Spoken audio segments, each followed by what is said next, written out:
वहाँ हर प्रकार की सुख शांति समृद्धि होती है। वो कहते हैं जब गाय बहुत खुश हो, जब आपको गाय नाचती हुई दिख जाए तो बड़ा शुभ माना जाता है। और आपके जीवन में कोई कष्ट हो, कोई बात हो, तो जब गाय खुश दिखे आपको तो आप गाय के कान में वो अपनी बात कह दीजिएगा।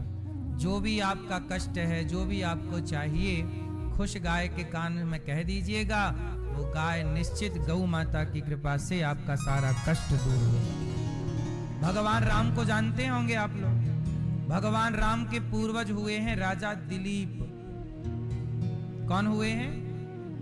राजा दिलीप। राम जी के कई पीढ़ी पहले की ये बात है। राजा दिलीप के कोई संतान नहीं थी, मतलब सूर्य वंश में कोई भी संतान हो नहीं रही थी।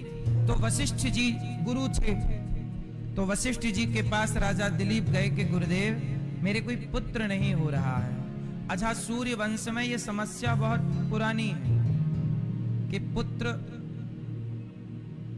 जल्दी से नहीं हुआ। राजा दिलीप के कोई पुत्र नहीं हो रहा था। वशिष्ठ जी से कहा क्यों नहीं हो रहा? बोले आपने गाय को इग्नोर कर दिया है। राजा होकर गाय को प्रणाम नहीं किया, गाय की सेवा नहीं की। अब संयोग क्या हुआ कि दोनों वैश्याएं एक ही दिन इन दोनों की मृत्यु हो गई। संयोग देखना, एक ही दिन मरी। और जब दोनों मरी तो दोनों को लेने यमराज आए। यमदूत पकड़ के ले गए, चलो तुम्हारा हिसाब होगा। अब वैश्या का हिसाब निकाला कि ये तो पापनी है, सारी जिंदगी पाप किया है, इसे नरक देना है।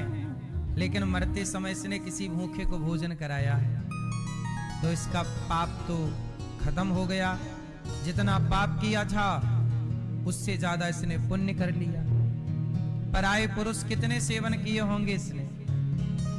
500 पुरुष, 1000 पुरुष, पर भोजन तो इसने लाखों को करा दिया। इसलिए इसका पाप तो वैश्या का खत्म, इसे मुक्ति दो।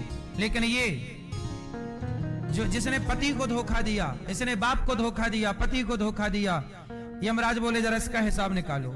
इसने तो कोई भंडारा भी नहीं कराया, इसने तो कोई अन्नदान भी नहीं किया, फिर इसे नरक डालो। तभी चित्रगुप्त बोले नहीं महाराज, इसने एक सेवा की है। क्या? बोले गाय प्यास से मरने वाली थी, तो इसके खोदे हुए गड्ढे में भरे हुए पानी से गाय ने अपनी प्यास बुझाई, इसलिए यह भी सारे पाप से मुक्त होकर के मोक्ष जाएगी। प्राणी आज भी हैं जिन्हें यमुना मैया कहते हैं। यमुना जी भगवान की चौथी पत्नी है और वो आज भी हैं।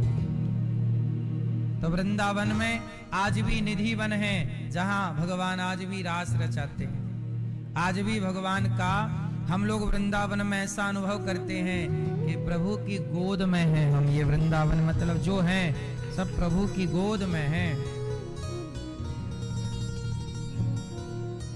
वृंदावन से दूर होते हैं तो ऐसा लगता है कि भगवान से दूर हो गए, और वृंदावन आते ही ऐसा लगता है कि प्रभु की गोद में आ गए। ये विशेषता है। अब आप लोग तो देखो, बिहारी जी ने कृपा की 7 दिन के लिए आपको बुलाया और आप आए, पर आप लोग आते रहिएगा। वृंदावन को बिसारिएगा मत, भूलिएगा मत। धाम 4 सही है कि गलत है? हमें सब पता है। चाय पी पी के रोती हो आप लोग।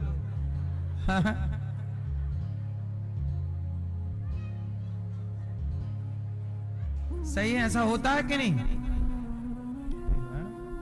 आदमी मरा पड़ा है, लोग चाय पी रहे हैं। पड़ोसन लाई अदरक वाली चाय, बहन तेरी सास मरी है अदरक वाली लाई हूं, मेरी वाली मरेगी इलायची वाली लाना।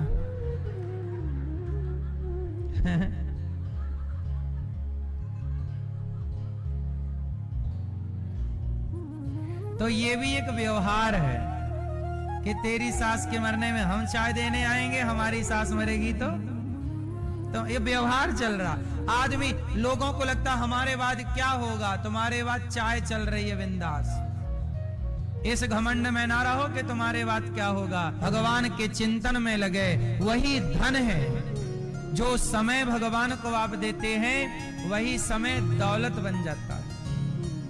मीराबाई क्या कहती हैं? पायो जी मैंने राम रतन धन, राम नाम ही धन है, कृष्ण नाम ही। जितना धन कमा लोगे जप का, तप का, त्याग तपस्या का, नाम जप का, वही दौलत संग चलेगी, वरना इस धरा का, इस धरा में सब धरा रह जाएगा। लोग चाय पी पी के तुम्हारे मरने पे रोएंगे और जला के चिता पे ऐसे हाथ झड़ा देंगे। बोलो हाँ, चिता पे जलने के बाद लोग हाथ झड़ा के चले आएंगे। तुम्हारे जैसे कितने शमशान की राख बनके उड़ गए, हाँ या ना?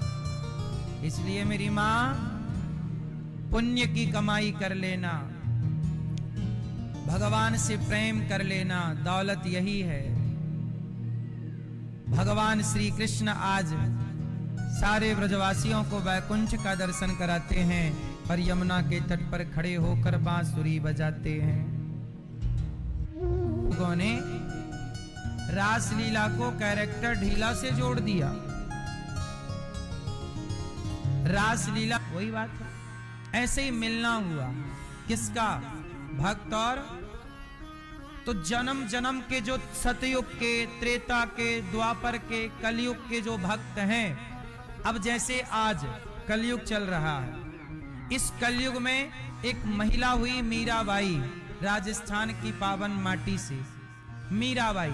अच्छा एक बात बताओ, मीराबाई कलयुग में हुई और कलयुग में उन्होंने भगवान से प्रेम किया, तो अब भगवान मीराबाई को उस तरह से कम मिलेंगे।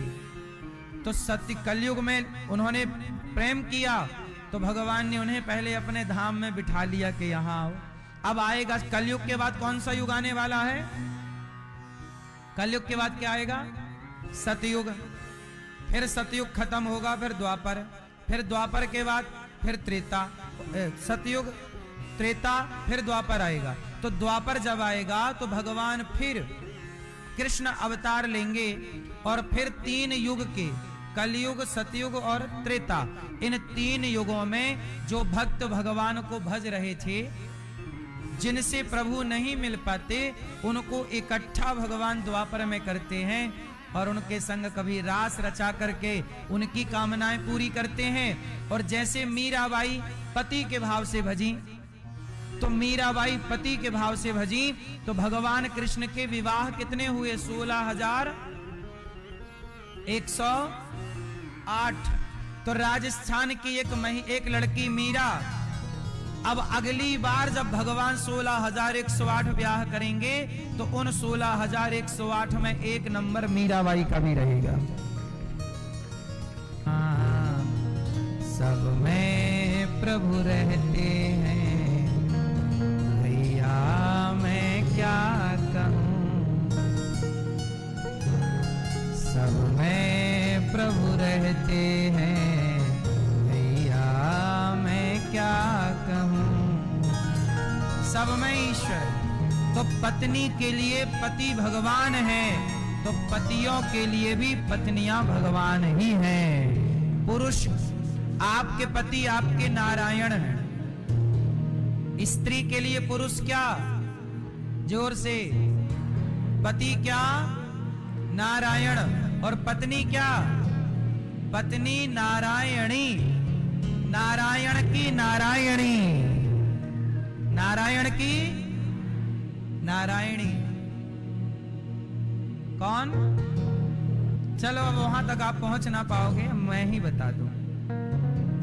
आप पहुंचे रुई, बिल्कुल सही था आपका आंसर, लेकिन रुई किसानों के यहां रुई बोई जाती है, तो रुई बोने के लिए बीज बोया जाता है।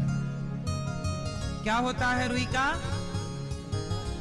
बीज बोया गया तो पौधा हुआ, पौधे में फसल लगी कपास की, कपास किसान ने व्यापारी को बेचा, व्यापारी ने धागा बनाया, धागा बेचा, धागा से कपड़ा बना, कपड़े से आपके तमाम वस्त्र बनते हैं और हम सब धारण करते हैं। तो मूल में क्या है?